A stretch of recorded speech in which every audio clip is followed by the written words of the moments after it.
warahmatullahi wabarakatuh. Selamat pagi, selamat siang, dan selamat sore semuanya.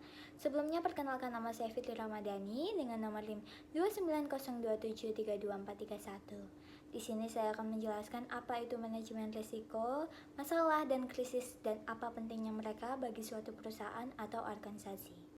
Dalam menjalankan bisnis, penting untuk melakukan manajemen risiko karena hal ini dapat melindungi organisasi atau perusahaan dari risiko yang menghambat suatu organisasi atau perusahaan dalam mencapai tujuan dan berbagai hal yang dapat berpotensi menimbulkan suatu kerugian.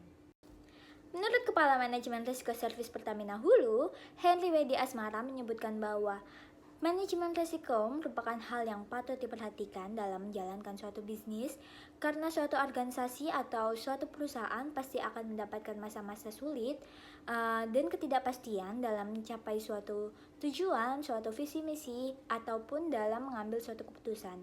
Oleh karena itu, ia menyebutkan bahwa penting dalam suatu perusahaan menerapkan manajemen risiko. Manajemen risiko dibagi menjadi 3 fungsi utama. Yang pertama adalah preventif. Ini adalah tindakan sebelum terjadinya suatu permasalahan atau suatu keadaan. Yang kedua adalah mitigasi, mengurangi setelah terjadinya keadaan atau permasalahan. Dan yang ketiga adalah represif. Ini akibat dari sudah terjadinya suatu keadaan ataupun suatu permasalahan.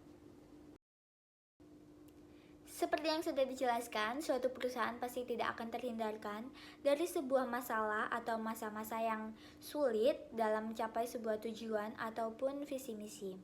Begitu juga dengan perusahaan DAF. Pada Oktober 2017 silam, DAF merilis iklan promosi produk sabun di media sosial yang memperlihatkan seorang wanita kulit gelap yang melepas kaosnya, kemudian berubah menjadi wanita kulit putih, lalu menjadi wanita berkulit gelap lainnya.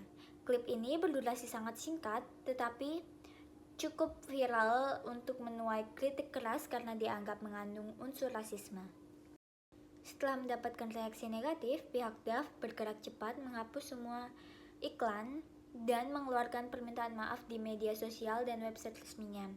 Ia menyatakan penyesalan atas ketidakpekaan iklan tersebut.